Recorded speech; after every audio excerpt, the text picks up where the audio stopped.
All right, let's talk about your money.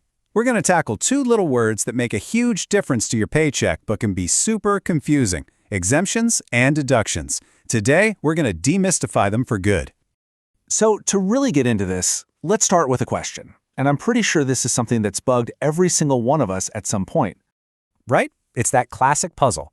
You see this awesome big number on your offer letter, but then you look at your bank account and it's just less.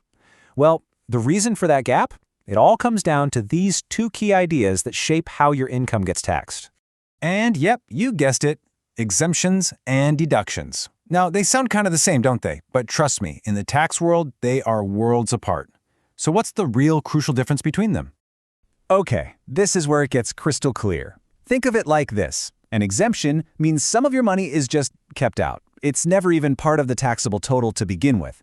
But a deduction, that's something that gets taken out later, after your main income has already been added up. It's a subtraction from the total you already have. I love this analogy. It's perfect. An exemption is like a product that never even gets a price tag at the store. It's just inherently tax-free. So when the taxman is looking at your income, this part is basically invisible. It doesn't even make it into your shopping cart to be tallied up.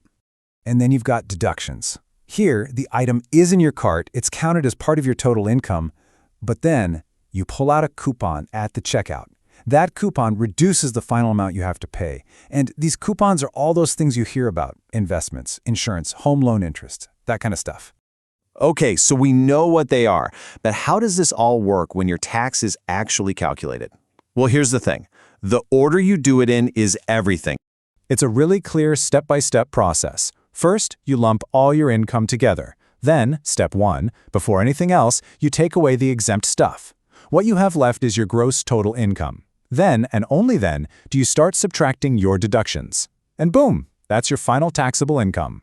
And look, this isn't just some good advice. It's literally written into the tax code. This quote says it all. Exempt incomes, they just aren't included when you're figuring out your total income. Period. That's why the order is so rigid. So you might be thinking, okay, but how often does this actually happen? Exemptions must be pretty rare, right? Well, you'd be surprised. The list of things that can qualify as exempt income is, well, it's huge. Seriously, the Indian tax code is packed with all sorts of specific incomes that are exempt. It covers everything you can imagine. Let's just do a quick flyby of a few of these so you can see just how broad we're talking. So, you've got stuff related to investments and big life events. You know, things like when a life insurance policy pays out, or if you sell agricultural land under certain rules. Even some government savings schemes. All of this can be exempt. It really shows how the government tries to nudge us to save and invest in certain ways. Then there's a whole bunch of exemptions for pensions and families. We're talking about things like payments from the national pension system or funds for military personnel. The idea here is often about providing some financial support or relief when people need it most. And get this, it's not just about you and me. The rules get really deep into international business. There are all these exemptions for non-residents and foreign companies doing business in India, things like interest on certain bank accounts, income from leasing aircraft, you name it. I mean, check this out. Just for non-residents alone, there are over 30 different categories of exemptions. That's insane. It just goes to show you how incredibly detailed and complex this whole system really is. Okay, so we've got the definitions, we've seen some examples, but let's get down to the real question. Why does any of this actually matter to you? Why is this one of the most important things you can know about your own money? Because here's the bottom line. When you get the difference, you can start making smart decisions. You can actually plan your finances. You can choose an investment because its returns are exempt, or you can make sure to get health insurance partly because you know that premium is deductible. It's about taking control, right? Knowing what's kept out versus what's taken out gives you that power. So, if there's just one thing you take away from all this, let it be this. Exemptions are excluded. They never even make it to the party. Deductions are subtracted. They were at the party, but they get taken off the final bill. Simple, right? But so important.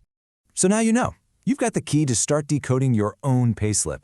That whole puzzle of where did my money go? Well, you're one giant step closer to solving it. So the real question is, what's the first thing you're going to look for? Today, we are diving into a huge part of India's economy that, it kind of plays by its own set of tax rules. I'm talking about agricultural income. And it's a system that was born from history, but wow, its modern reality is just full of surprising and, let's be honest, sometimes really confusing exceptions. So let me just ask you this. What if I told you that a massive slice of the national income was just completely exempt from central taxes? I mean, this isn't some hypothetical question, it's the actual reality for agriculture in India. But as we're about to find out, tax-free definitely doesn't always mean simple. So here's our game plan for today. We're going to start with the big one, the core exemption itself. Then we'll get into the nitty-gritty of what actually counts as agricultural income. We'll walk that tightrope between farming and business, break down some very specific crop rules, check the fine print on farm buildings, and then we'll end with a final twist that might just change how you think about exempt income altogether. All right, first up, the great tax exemption. So why does farming income get this unique, special treatment in the first place? Okay, the foundation for this whole conversation is one little section, Section 10(1)(1) of the Income Tax Act. It states, very clearly, that agricultural income is not included when you calculate your total income for tax purposes. Sounds pretty straightforward, right? But the reason for this rule is where things start to get really interesting. And this right here is the crucial point. This isn't just some policy choice that can be changed on a whim. Nope. It is literally built into the Indian Constitution. The power to tax agricultural income. That was given to the states, not the central government. This one principle shapes everything else we're about to talk about.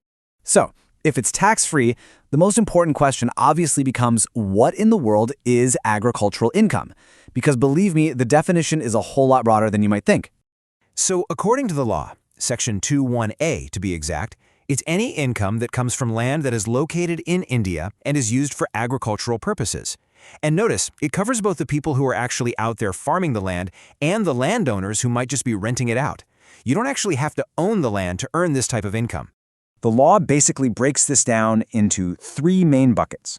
First, pretty simple, any rent or revenue you get from agricultural land. Second, the income you make from the actual operations, the farming itself and then selling what you grow. And third, and this one's interesting, even income from a farm building can count, but as we'll see in a bit, the rules for that are super specific. Okay, now this is where things get really, really tricky. The law draws a very sharp line between a pure agricultural activity and a business activity that just happens to use a farm product. Let's try to unpack this purity test. You see, the courts have defined two different types of operations. You've got basic operations. These are the essential things, actually cultivating the land itself, tilling the soil, sowing seeds, planting. If you're not doing this, it's not agriculture. Then you have subsequent operations like weeding or pruning. These only count as agricultural if they're a direct continuation of those basic operations. So you can't just say, buy a field of ready-to-harvest wheat, cut it down, and call your profit agricultural income. Doesn't work like that. So, what about processing the stuff you grow? Well, the fit-for-market rule is absolutely key here. Any process that's normally used to just make the raw produce sellable, like thrashing paddy to get rice, that's still considered part of agriculture. But, and this is a huge but, if the produce is already sellable in its raw form, any further processing to, make it better or change what it is, that's considered a business. So, growing sugarcane is agriculture, turning that raw sugarcane into sugar, that's business. And to make it even more crystal clear, the law actually lists things that are explicitly excluded. Stuff like dairy farming, poultry farming, and fisheries. None of them qualify. Even selling forest trees that just grew on their own without anyone cultivating them, that doesn't count either. The common thread here really is the need for that active human effort, that skill and labor applied directly to the land to grow a crop. All right, so what happens when an activity is a mix of both? You're doing some farming, you're doing some business? Well, for certain major commodities, the government has actually created specific rules to just split the income right down the middle. And this is where the law gets incredibly specific. For these huge cash crops, your income is officially split. So if you grow and manufacture tea, 60% of that income is considered tax-free agriculture, and the other 40% is taxable business income. For rubber, it's a 65-35 split. And look at coffee. It actually depends on how much you process it. Just curing the beans gets you a 75-25 split. But if you go all the way to roasting and grinding them, it shifts to 60-40.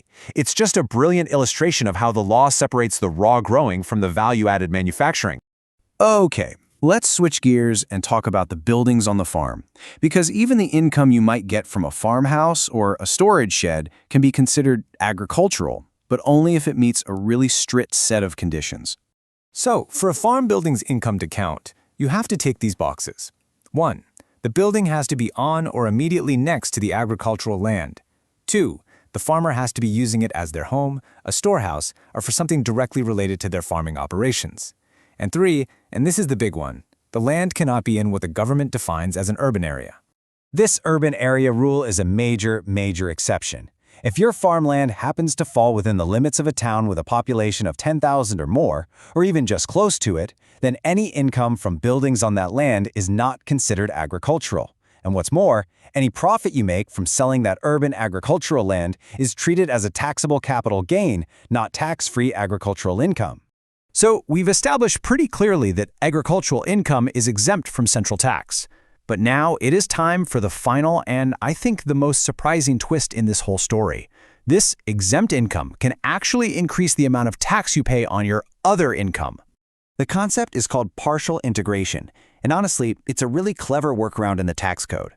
While the government can't directly tax your farm income, it can look at it to figure out the tax rate for your other income, like your salary. The whole goal is to make sure your total earnings, both farm and non-farm, are reflected in the tax rate you pay. Now, this rule doesn't apply to everyone.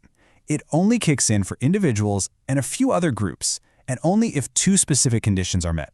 First, your net agricultural income for the year has to be more than 5,000 rupees. And second, your other non-agricultural income has to be higher than the basic tax exemption limit for that year. If both of those are true for you, then the government uses a special calculation. Okay, the calculation itself has a few steps, but let's just break down the logic. Essentially, they first figure out the tax on your total combined income, both farm and non-farm. Then, they calculate the tax on just a base amount that includes your agricultural income. The difference between those 2 numbers becomes your actual tax liability, before any final tweaks. It's kind of this roundabout way of making your farm income count without actually taxing it. So let's just boil it all down. Here's the most important takeaway. Your agricultural income itself remains untaxed. But by adding it into that first step of the calculation, it effectively pushes your other taxable income into a higher slab rate than it would be otherwise. And that's how this exempt income can indirectly make your final tax bill bigger. It's a complex but absolutely critical part of the law to understand. And all of this brings us to one final thought. This rule is obviously rooted deep in India's constitution and its history. But as agribusiness gets more and more sophisticated, and those lines between pure farming and commerce just keep getting blurrier, it raises a really big question for the future. Should this unique tax exemption, with all of its twists and turns, evolve as well? Definitely something to think about. Thanks for joining me for this explainer. When we think about income and tax, we usually see them as 2 sides of the same coin, right? You earn money, you pay tax on it. Simple. But what if I told you it's not always that straightforward? In this explainer, we're going to dive into the world of income that is completely tax-free in India, and more importantly, we're going to get into the why behind it all. So let me ask you this. What if a portion of the money you received was just completely off limits to the tax authorities? I'm not talking about hiding it. I mean officially, legally, invisible to them. Now, this isn't about finding some secret loophole or clever trick. These exemptions are actually a deliberate part of our tax code. They were designed with a very specific purpose and logic. And today, we're going to unpack that very logic together. Okay, so here's how we're going to break it down. We'll start with the core concept, the fairness principle. Then we'll look at exemptions that are for the greater good and how they power our public institutions.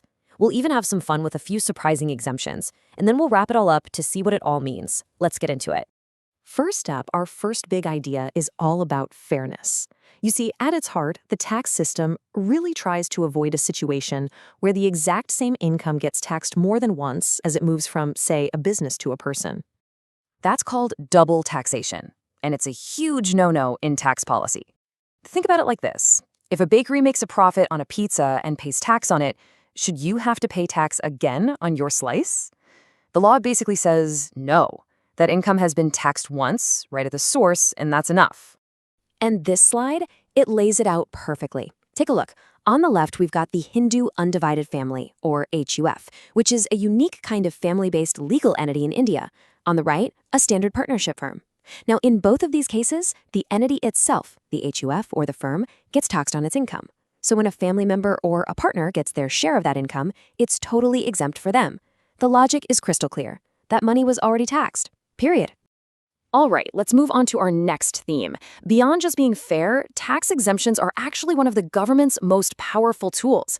They're used to encourage and reward activities that benefit all of society. It's kind of like a way for the tax code to show what we, as a nation, really value. And this touches on so many different areas, from boosting education and the arts to honoring public service and sacrifice, and even providing relief during terrible disasters. Let's just run through a few quick examples. 100%. Any educational scholarship, as long as it's granted to cover the cost of education, is 100% tax exempt. It doesn't matter how big the amount is or who's giving it. That's a really clear signal to support learning. Now, this is interesting. The government actually uses the tax code to reward contributions to our culture and knowledge. So if you receive an award for achievements in literature, science, or art, and it's recognized as being in the public interest, that prize money is tax-free. The tax code also makes a point to honor sacrifice. The pension received by a winner of a gallantry award, like the Paramveer Chakra, is completely tax-free. And the same goes for disability pensions for armed forces personnel injured in the line of duty. And in times of real hardship, the system is designed to provide relief. Any compensation paid by the government to victims of a disaster, the Bhopal gas leak is actually named as an example in the law, is exempt. And the whole point here is that financial aid meant to help people recover shouldn't be cut down by a tax bill. Okay, next up, exemptions that are there to help our public institutions run smoothly. The idea is pretty simple, actually. Taxing certain public bodies would be kind of like the government taking money out of its left pocket just to put it in its right pocket. It just creates a pointless administrative loop. This applies directly to our elected representatives. Take a look at this. The daily allowance and the constituency allowance that members of parliament and members of state legislatures receive are both exempt from income tax. But believe me, it doesn't stop with politicians. The list is pretty long. We're talking about the income of local authorities like panchayats and municipalities, approved scientific research groups, professional bodies for doctors or lawyers, major regulators like the IRDA, even bodies that run public religious trusts. It's a really broad category, and it's all designed to keep the machinery of public service and civil society humming along. All right, we've covered the big principles. Now let's have a little fun, shall we? The tax code has some, well, very specific and frankly pretty surprising exemptions buried inside it. Let's do a quick lightning round. First up, to give a boost to traditional industries, the income of an approved institution that exists only for the development of khadi and village industries is completely tax exempt. Here's a real throwback. Under some very specific conditions in the law, the annual value of one palace that's occupied by a former ruler is exempt from income tax. Yep, a fascinating little piece of India's history, still in the tax code. And let's bring it back to something more modern. The income of Prasar Bharati, that's India's public broadcaster, the one that runs Doordarshan and All India Radio, is also exempt. So there you have it, a few of the more unique items you'll find. So we've gone through all of this, from partnerships to palaces, from pensions for heroes to public broadcasters. What's the big takeaway here? What does this all really mean when you put it together? The bottom line is this. These exemptions are not random. Not at all. They actually form a pretty coherent system that's built on clear principles. You've got the principle of fairness, which stops double taxation. You've got the promotion of social good to encourage things like education and to honor sacrifice. And you've got institutional support to help our public bodies do their jobs. When you think about it, a country's tax code is so much more than just a rule book for collecting money. It's really a mirror. It reflects what that nation values. It tells a story about what we choose to encourage, what we choose to reward, and what we choose to protect. So I'll leave you with this thought. What does this story tell you about the values of India today? Thanks for joining me. Today, we're diving into something that's kind of like the hidden wiring of India's economy. It's tax-free zones. It's this unseen blueprint that shapes everything, from the industries that power the country to the safety nets that protect us. So let's pull back the curtain and see how it all works. Okay, I know it sounds like the start of a strange joke, right? What could possibly connect your long-term savings with your morning cup of coffee? They feel like they're from completely different worlds, but they're not. The answer, believe it or not, is India's tax code. It's this incredibly complex system, but buried inside are these very specific, very deliberate exemptions that are designed to protect, to promote, and really to build the nation. So come on, let's explore this blueprint together. So first up, let's talk about the world of finance. I mean, think about it. For an economy to really thrive, people need to trust the markets. It's absolutely essential. And this is where the tax code steps in to build a really crucial safety net. This right here is the first line of defense. It's called the Investor Protection Fund, or IPF. The easiest way to think about it is like an insurance policy for the entire market. Its one and only job is to step in and make you, the investor, whole if your broker goes under. This is so important because it prevents one single failure from shaking everyone's confidence in the system. Now, what's really fascinating here is just how consistent this strategy is. It doesn't matter if we're talking about stocks or commodities or depositories, the blueprint is exactly the same. Any income that these protection funds earn from contributions, it's completely tax-exempt. This policy creates this strong, unified shield that protects investors across the board. But there's a really smart rule baked in to make sure this money is only used for its intended purpose. So step 1, as we said, the fund's income is tax-free. But step 2 is the real genius move. It's a clawback clause. If the fund ever gives any of that money back to the exchange for any other reason, boom, it instantly becomes taxable income. It's a clever way to ensure that tax benefit is tied directly and only to protecting investors. And there's even another layer to this safety net, the Core Settlement Guarantee Fund. This one makes sure that when you buy or sell something, the trade actually goes through and gets settled. It strengthens the absolute bedrock of the market. Okay, so we've seen how the blueprint protects the markets. Now let's see how it protects the people. All right, so we're shifting gears now. We're moving from the high-flying markets to something way more personal, protecting the financial well-being of millions of ordinary Indians. This is the social safety net, and it's built right into the tax code. Just look at this list. We're talking about the cornerstones of financial security for pretty much the entire Indian workforce. You've got provident funds, gratuity funds, the national pension system, all the big ones. And what do they all have in common? The income they generate is totally tax-free, which means your savings can grow bigger and faster. And the impact of this is just massive. By shielding these funds from taxes, this policy is directly boosting the retirement and welfare savings of literally millions of workers all across the country. It's a huge deal. The blueprint also gives a nod to the organizations that stand up for workers' rights. Registered trade unions get a tax break on income they might earn from property or other sources. It's a recognition of the vital role they play in the workplace. Okay, now the blueprint gets even more focused. It's not just about broad protection anymore. Now we're going to see how tax exemptions are used as a super targeted tool to promote social equity and give a real leg up to specific communities. Check this out. It lays out 2 really powerful examples. For members of scheduled tribes living in certain areas of Northeast India and Ladakh, income they earn from any source in those regions is tax-exempt. You see a similarly powerful exemption for Sikkimese individuals for income they earn within Sikkim. This isn't just a small tax break. This is policy aimed squarely at regional and community development. And this pattern of targeted support just keeps going. To directly help with the upliftment of scheduled castes and tribes, the blueprint makes any government-financed corporation working for their benefit completely tax-exempt. And yep, the exact same principle is applied to corporations that are set up to promote the interests of minority communities. They also get a full pass on taxes, making sure every single rupee can go towards their mission. This support also extends to the nation's veterans. A corporation created just for their welfare and economic upliftment, you guessed it, it gets the same tax-exempt status. It is such a clear, repeated pattern, using tax policy as a direct tool for social support.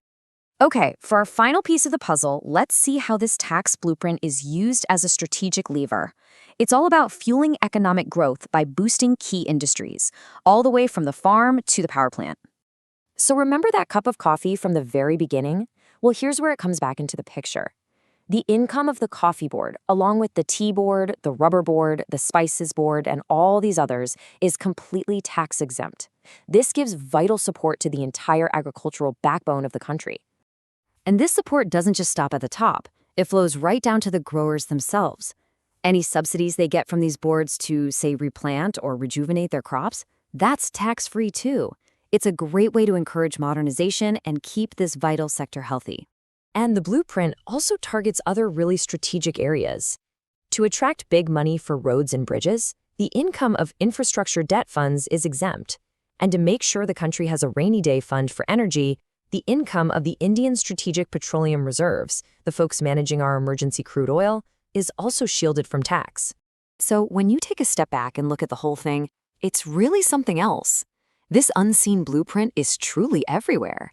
It's this deliberate, intricate web of tax exemptions designed to stabilize markets, protect citizens, create a more equitable society, and fuel the whole economy.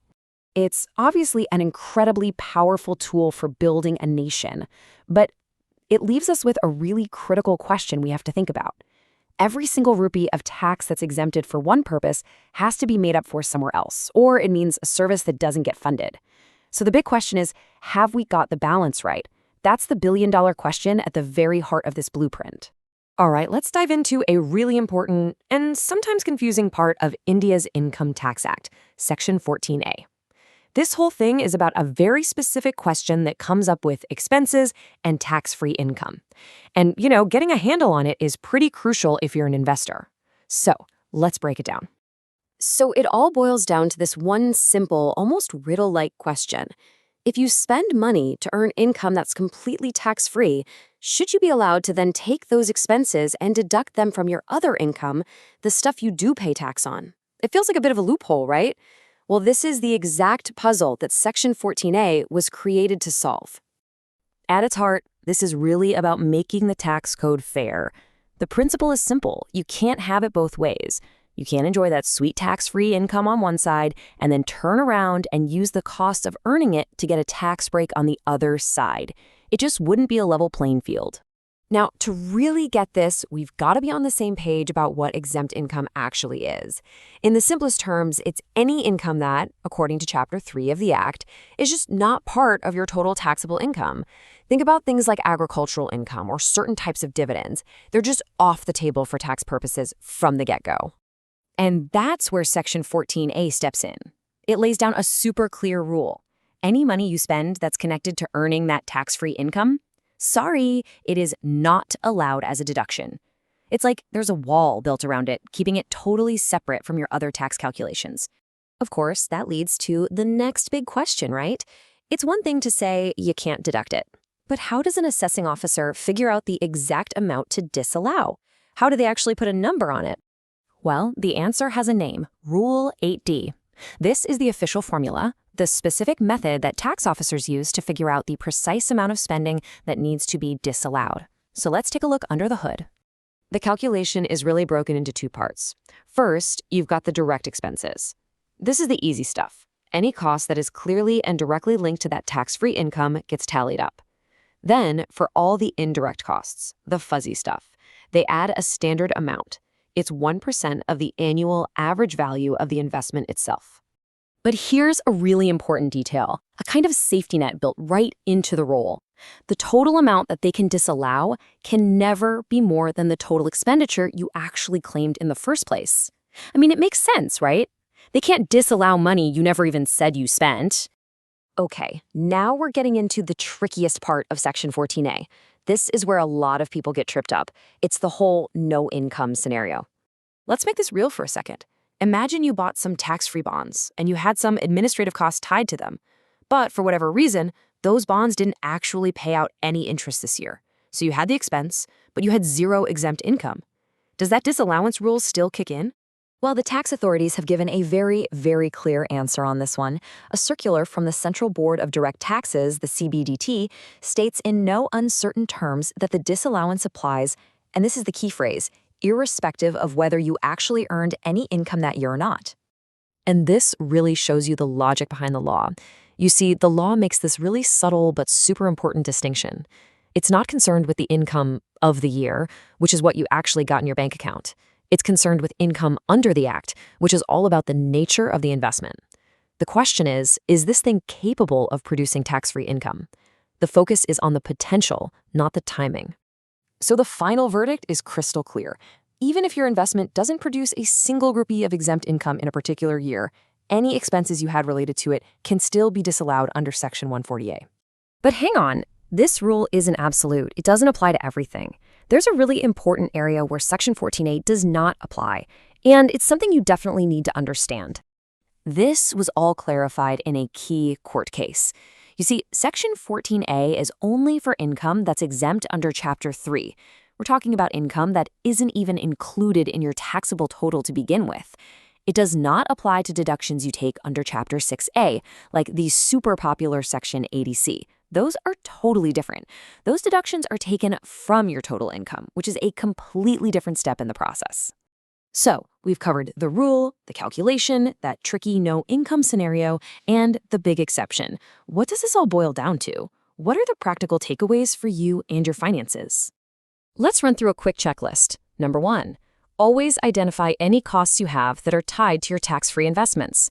2, remember that the disallowance can get triggered even if you don't earn any income in a given year.